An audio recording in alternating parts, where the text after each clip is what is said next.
Last year, 3 of my family members were gruesomely murdered in a hate crime. It goes without saying that it's really difficult for me to be here today. But my brother Deah, his wife Yusor, and her sister Razan don't give me much of a choice. I'm hopeful that by the end of this talk, you will make a choice and join me in standing up against hate. It's December 27th, 2014, the morning of my brother's wedding day. He asks me to come over and comb his hair in preparation for his wedding photo shoot. A 23-year-old, 6'3" basketball and particularly Steph Curry fanatic. An American kid in dental school ready to take on the world. When Deah and Yusor have their first dance, I see the love in his eyes, her reciprocated joy, and my emotions begin to overwhelm me. I move to the back of the hall and burst into tears.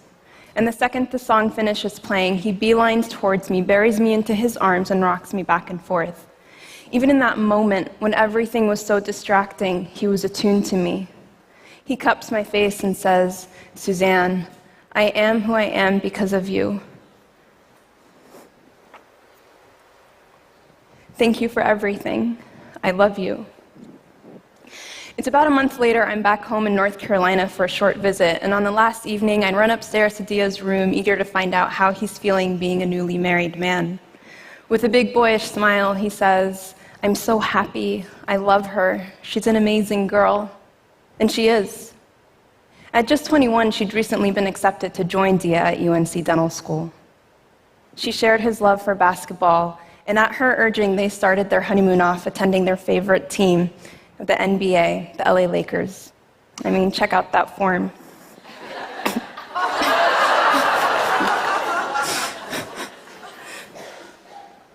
I'll never forget that moment sitting there with him, how free he was in his happiness. My little brother, a basketball-obsessed kid, had become and transformed into an accomplished young man.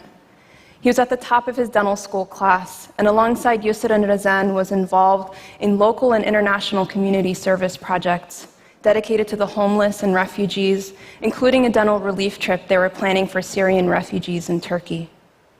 Razan, at just 19, used her creativity as an architectural engineering student to serve those around her, making care packages for the local homeless, among other projects. That is who they were. Standing there that night, I take a deep breath and look at Deah and tell him, "I have never been more proud of you than I am in this moment." He pulls me into his tall frame, hugs me goodnight, and I leave the next morning without waking him to go back to San Francisco. That is the last time I ever hug him. 10 days later, I'm on call at San Francisco General Hospital when I receive a barrage of vague text messages expressing condolences. Confused, I call my father, who calmly intones, "There's been a shooting in Deah's neighborhood in Chapel Hill. It's on lockdown, that's all we know." I hang up and quickly Google shooting in Chapel Hill. One hit comes up, quote, "3 people were shot in the back of the head and confirmed dead on the scene."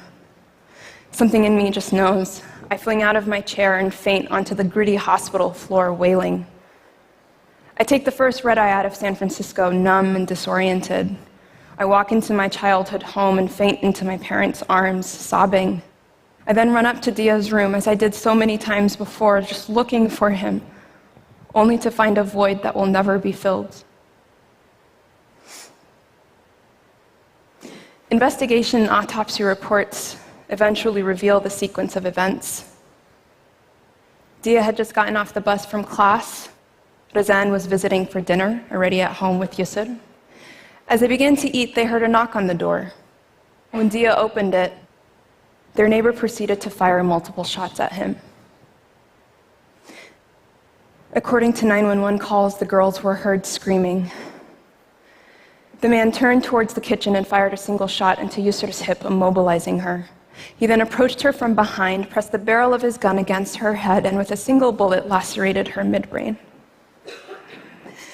He then turned towards Razan, who was screaming for her life, and execution style with a single bullet to the back of the head, killed her.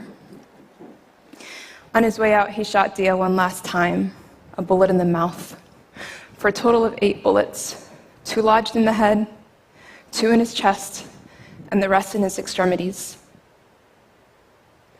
Deah, Yusor, and Razan were executed in a place that was meant to be safe, their home. For months, this man had been harassing them, knocking on their door, brandishing his gun on a couple of occasions. His Facebook was cluttered with anti-religion posts. Yusor felt particularly threatened by him. As she was moving in, he told Yusor and her mom that he didn't like the way they looked. In response, Yusor's mom told her to be kind to her neighbor, that as he got to know them, he'd see them for who they were. I guess we've all become so numb to the hatred that we couldn't have ever imagined it turning into fatal violence. The man who murdered my brother turned himself into the police shortly after the murders, saying he killed 3 kids, execution style, over a parking dispute. The police issued a premature public statement that morning echoing his claims without bothering to question it or further investigate. It turns out there was no parking dispute, there was no argument, no violation. But the damage was already done. In a 24-hour media cycle, the words parking dispute had already become the go-to soundbite. I sit on my brother's bed and remember his words. The words he gave me so freely and with so much love. I am who I am because of you. That's what it takes for me to climb through my crippling grief and speak out. I cannot let my family's deaths be diminished to a segment that is barely discussed on local news. They were murdered by their neighbor because of their faith, because of a piece of cloth they chose to don on their heads, because they were visibly Muslim.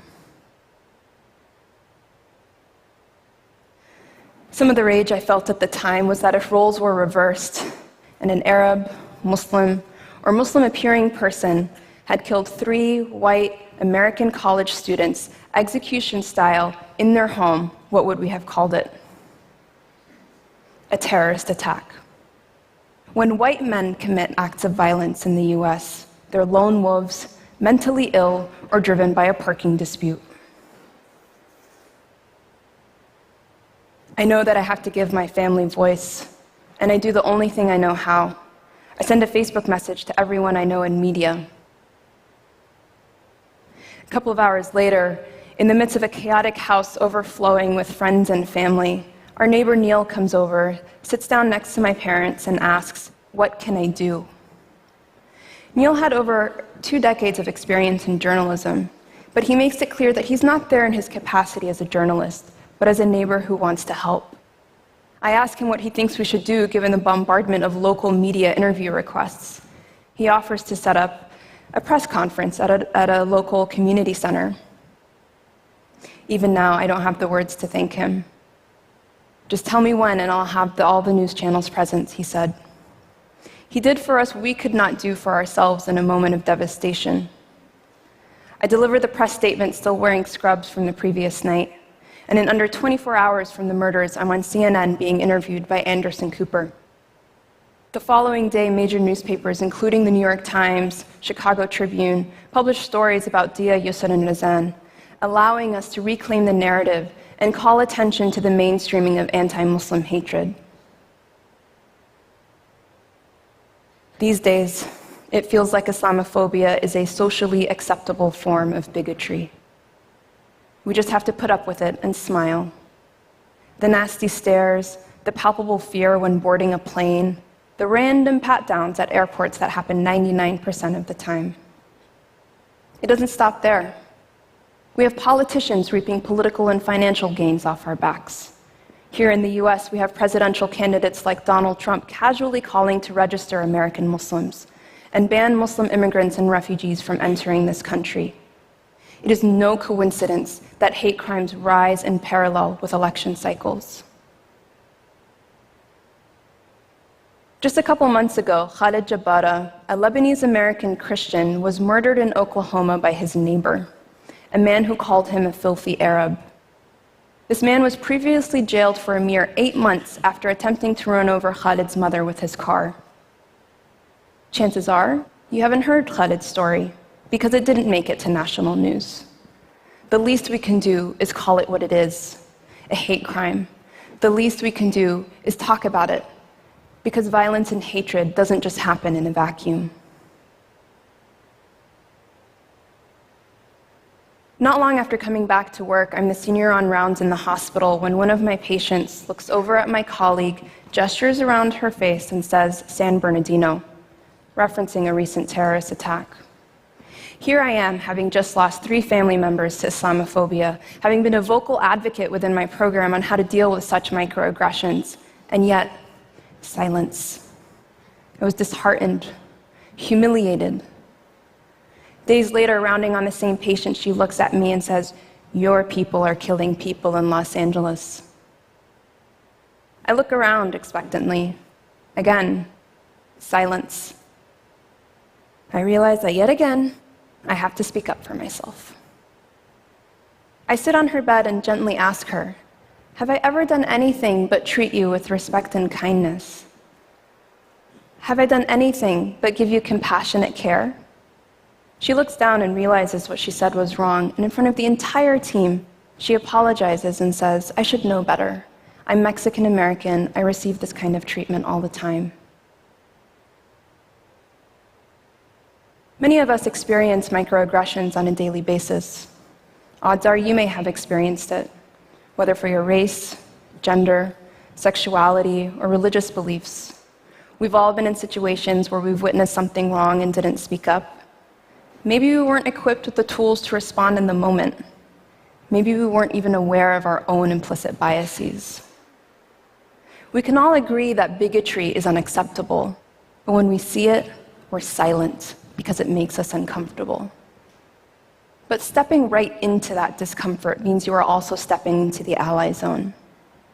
There may be over 3 million Muslims in America. That's still just 1% of the total population. Martin Luther King once said, "In the end, we will remember not the words of our enemies, but the silence of our friends." So what made my neighbor Neil's allyship so profound? A couple of things. He was there as a neighbor who cared, but he was also bringing in his professional expertise and resources when the moment called for it. Others have done the same. Larisha Hawkins drew on her platform as the first tenured African-American professor at Wheaton College to wear a hijab in solidarity with Muslim women who face discrimination every day. As a result, she lost her job. Within a month, she joined the faculty at the University of Virginia, where she now works on pluralism, race, faith, and culture. Reddit co-founder Alexis Ohanian demonstrated that not all acts of allyship need to be so serious.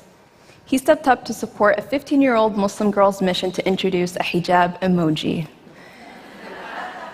It's a simple gesture, but it has a significant subconscious impact on normalizing and humanizing Muslims, including the community as a part of an us instead of an other. Editor-in-chief of Women's Running magazine just put the first hijabi to ever be on the cover of a US fitness magazine.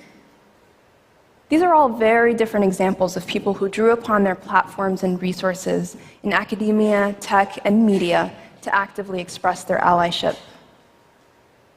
What resources and expertise do you bring to the table? Are you willing to step into your discomfort and speak up when you witness hateful bigotry? Will you be Neil? Many neighbors appeared in this story, and you, in your respective communities, all have a Muslim neighbor, colleague, or friend your child plays with at school. Reach out to them. Let them know you stand with them in solidarity. It may feel really small, but I promise you, it makes a difference. Nothing will ever bring back Deah, Yusor, and Razan. But when we raise our collective voices, that is when we stop the hate.